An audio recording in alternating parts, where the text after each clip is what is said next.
That will take a break and return to the next issue. Yes, Miracles. I don't know why we are being very academic and making it even sound as if there's something rational going on with Abronye's situation. It's pure political wish. It's a strategy. Oh, I beg you. I deliberately refuse to participate in the earlier debate. So, quick, you say it's pure political witch hunt. Yes. And you see, the president cannot cultivate multiple Kevin Taylors. Water them, watch them grow, benefit from them. And then when he comes to power and the fruits are bearing, and we want to help him pluck the fruit and give him to him to taste, he says, no, all of a sudden I want to cut it. Are you suggesting you are behind Abronye's? I beg you. I mean, if I am, I will say it. Let me make it. I will have no shame because the president has shown the way. The question to him is if two wrongs make a right. That's I'll come to that. You let me flow. Yeah. So you cannot cultivate and plant multiple Kevin Taylors. Plant and cultivate multiple Twene Jonas. Benefit from them. The guy basically walked into our country with an arrest warrant on his head. Walked through the airport with an allegation of having protection by the national security.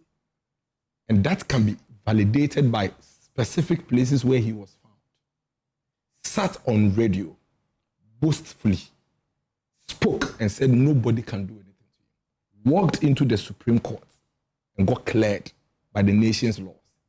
It is extremely difficult for anybody around this to convince me that Abronye has done something that warrants what he is doing if our laws have cleared the earlier plans. Please let me flow.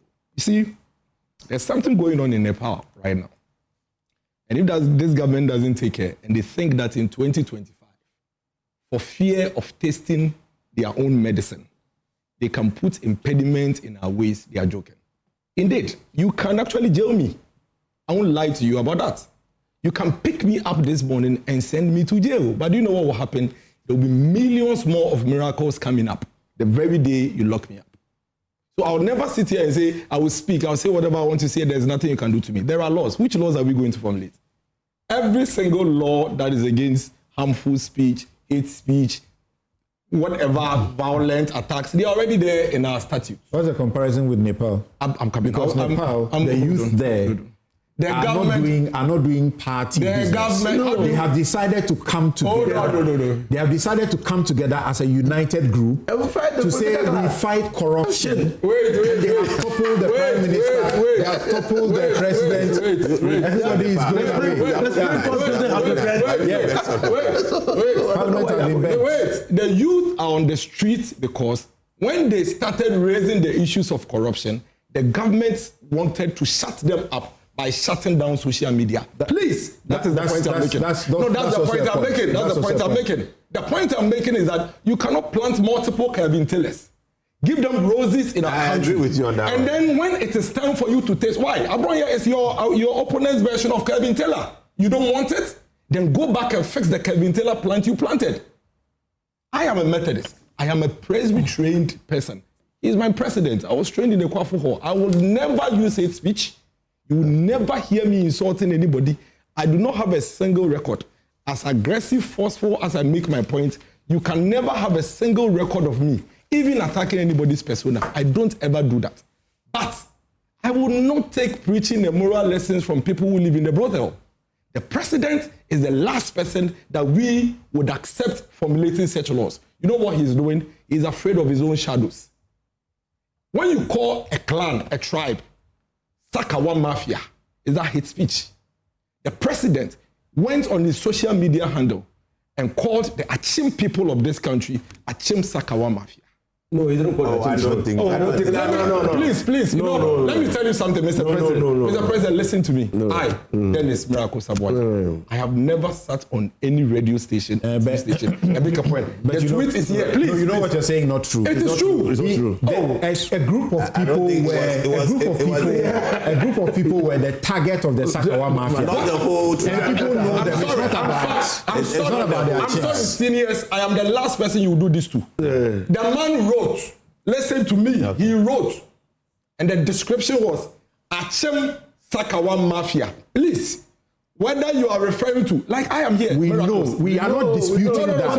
We are not. So what are you talking about? Their chains, correct? No. But what was the description? What was the description?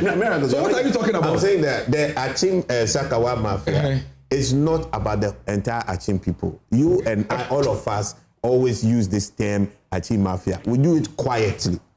So let's not say we don't know what the Akyem Mafia represents. It's a group of people, a particular group of people. And there were photographs of those people, images of those people that were put up. Let's have him make it. Can I please insist on the point I'm making? Go ahead. Without being gaslighted. Why are you making it quickly? Listen, the president knew the name of Nana Bediatu Asante. Okay, so now you know names. He knew the name of Nana Addo Dankwa Akufo-Addo.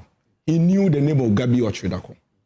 If you want to describe any group of persons and you call their clan and their tribe names, I'm asking a simple question. Is Akyem Sakawa Mafia a hate speech or not? You can say it's not. It's not. Perfect. Okay, so if it is not, then I can list several things that so many people have written on social media that are not hate speech. Let me also quickly come and say something. I heard the president in his engagement say that, you know, if you sit on radio and say that I wish so and so person was in a helicopter, I wish so and so is in a helicopter, the helicopter then that it is crashed. a problem. If you sit on radio and TV, and as a former president, you say that Nana Addo Dankwa Akufo-Addo is older than me, he is likely to die before I die. Is it the same? It's not his oh, I beg you. It's not his is there a wish? Is there a wish of? Is me wishing? No. Stop interfering with him. Let him finish. I am asking you. You shouldn't be asking rhetoric questions. You know, Dennis he has his timer. He says it. So he will tell me that I have not given him enough time. I am saying that. You see, I know what I'm saying. The president, he opened his mouth and said that the sitting president is likely to die before him. I am saying that point, is it a problematic point? If it is not, perfect. Then anybody sitting on TV, then he's don't be asking them questions. Then anybody sitting on TV, I'm asking you, anybody sitting on TV wishing that another person should have been in a helicopter could not be faulted for anything. It is not up to you to determine, I beg you. It's not up to you. Why? Don't we have 2-year-olds dying? There's nothing illegal about a person to express his wish. Exactly. There's nothing illegal. Yes. It's just improper. It's unethical. But it's also improper. Yes, I mean, so it's equally improper for a former president to say that a certain president is likely to die before My father is likely to die before me. I mean, it doesn't mean I hate him. It's a statistical fact. And I'm likely to die I'm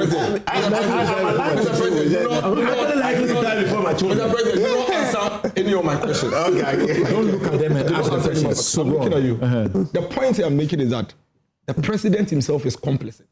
And I can give you 15 of it. I have it here. 15. So what's your point? 15. What's your point now? Hate speeches. 15 of divisive speeches.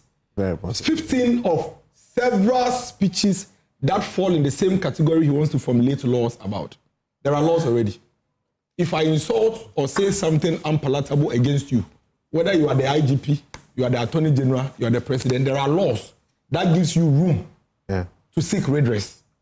Don't attempt to sneak in laws that will gag us. No, don't sneak in. I beg you. He has a legitimate point there. We have to be careful. Attempt to sneak laws that will... You are stressing me up. I beg you. I beg you, you use sneaking. It looks like we are. Don't sneak in laws. Why? Don't sneak in laws. Don't sneak in laws. I know what you're saying. That are attempting to gag us under the guise of I want to prevent hate speech. I want to do so and so. Why? If Abronye says that he thinks the IGP is part of an NDC strategic team, it could be possible. It could be a lie. Let the IGP take him on in his personal capacity. What we know in this country, when the same president and his government, his party people, said emphatically that our bench in the Supreme Court is loaded by MPP judges. And that, when they give judgment, they taint it as MPP judgment. They call them names unanimous FC. Have we not in this country when they call the Chief Justice, Madame Gertrude Tokonu, the mother or whatever of MPP? The women's organizer. So you see, my point here is, you benefited from all of this. Nobody died. The country didn't burn. Yeah. Don't attempt to, for the fear of the same medicine being applied to you, make laws. It will not work.